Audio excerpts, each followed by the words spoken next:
até ele perguntou desse negócio do short. A gente tomou a decisão de shortear e-commerce, né? A cota 1 da Norte foi 29 de janeiro do ano passado. Na cota 1 a gente shorteou Magalu, tá? Magalu era R$25. A empresa valia 160 bilhões de reais. E ela tinha tido um histórico de sucesso incrível nos últimos anos e impulsionado pela pandemia, né? Virou proxy de uma história de sucesso. Não, né? isso. Qual é a próxima Magalu? Não, virou até a maisena do mercado financeiro. E daí aí vocês perguntavam, e era queridinha, consenso. Sim. Tá? Médio muito bom, não estou discutindo médio, mas assim, aí uma coisa muito importante, quando você analisa médio, empresa, o que é para você investir? Preço. Uhum. Qual que era o valuation da Magalu para ser 160 bilhões de reais? Qual que era a relação preço-lucro? O EV/EBITDA? Preço-vendas, né? Então, porque verdade, todo mundo ignorou isso. preço-lucro. Mas isso é uma consciência. 160 Era EV/GMV, né? O que significa isso? Né? Só para o pessoal, não sei se entende exatamente todas as siglas, mas é EV Enterprise Value, ou seja, é o market cap da empresa mais a dívida líquida, dividida pelo número de mercadorias vendidas na plataforma, né? Pelo volume financeiro. Agora, quanto que você ganha quanto que está nesse múltiplo a avaliação de rentabilidade da empresa? Quanto que ele ganha pela mercadoria vendida? 0. E aí, como é que foi o sucesso da Magalu? Ela cresceu muito em função de uma menor competição, concorrentes que quebraram, né? Você tinha a empresa que era a Ricardo Elétrico, que juntou com a outra e foi uma máquina de vendas. Essa empresa não foi bem. Você tinha empresas que não estavam sendo muito bem tocadas, como a própria Via Varejo, estava na mão do francês, não estava dando atenção, etc. E você tinha uma menor competição de concorrentes internacionais, tá? E o boom da pandemia. No final, ali em 2020, entrou um concorrente muito importante, né, nos últimos anos, que passou a ser muito agressivo, que é a Shopee, né, que é de uma empresa, é uma filial de uma empresa de Singapura, com deep pockets, e querendo investir, querendo ganhar share, né? Então essa empresa começou a oferecer frete grátis para produtos mais baratos, que não tinham frete grátis. Frete não é grátis, né? Beleza, aí todo mundo começou a oferecer frete grátis. Aí começa a oferecer cashback. Aí todo mundo tem que oferecer cashback. Começa a oferecer parcelamento em 10 vezes, 12 vezes, sem juros. Todo mundo também. Agora, vamos lá. Parcelamento em 10 vezes sem juros, quando o juro, ou 12 vezes sem juros, quando o juro é 3 é uma coisa, quando o juro é 13 é outra. Frete grátis quando a gasolina é um valor é outro. Com gasolina diesel é um valor, com a subida da gasolina, o frete fica menos grátis ainda e o cara está no frete grátis. Então, quer dizer, é muito bom para o consumidor. E daí a gente chega no negócio da marca, né? Quando você vai comprar, você tem algum attachment para falar assim, eu quero comprar essa TV Samsung da Magalu? Não. Essa geladeira Electrolux do Mercado Livre? É que oferece o maior cashback. Não, você vai simplesmente pegar lá, olhar a comparação de preços. Você vai pegar um busca-pé lá e falar, puta, eu quero esse modelo, que aquele ativo é commodity. Essas plataformas são commodities. Você está se preocupando com entrega, preço, parcelamento, todo mundo. Aí você vê, beleza. Então, quer dizer, o cara não tem diferencial, ele teve que competir por market share, oferecendo coisas que diminuem a margem dele.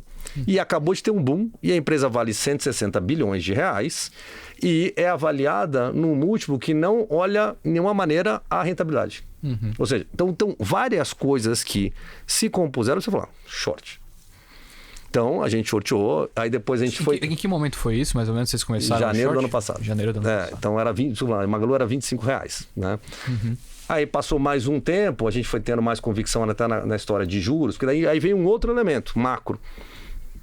Inflação, juros para cima, menos poder aquisitivo e, sempre lembrando, né, também com a reabertura, o cara começava a consumir outras coisas, tinha menos poupança, e o cara já comprou a televisão maior na pandemia, a geladeira lá. Além da compressão de múltiplos, né, de papéis de múltiplos. Não, mas assim, com a inflação, a geladeira fica mais cara, o aço subiu, etc. O auxílio tinha diminuído também. Então, de novo, aí a gente falou, vamos shortear via varejo.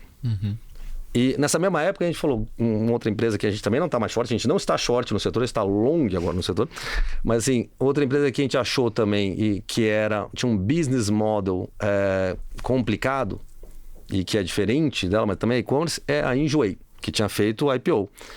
E a Enjoei tinha feito o IPO a R$10, a ação tinha subido bem e tal, a gente foi shortear, na verdade foi início do ano passado, bem no início ela estava, sei lá, de 11 a 12 reais. E é um problema assim, aí, de novo, aí é uma questão, aí além de entender essa coisa, é entender o business model. Puta, você o e-commerce de coisa usada. Aí tem a questão de fraude, tem muito SKU, porque, pô, beleza, você compra a geladeira Electrolux, modelo tal, você tem toda a logística, que, pô, o cara vai lá, compra da Electrolux, o cara entrega 1 zilhão de geladeira, 1 zilhão de televisão, e assim, é uma coisa que é mais escalável.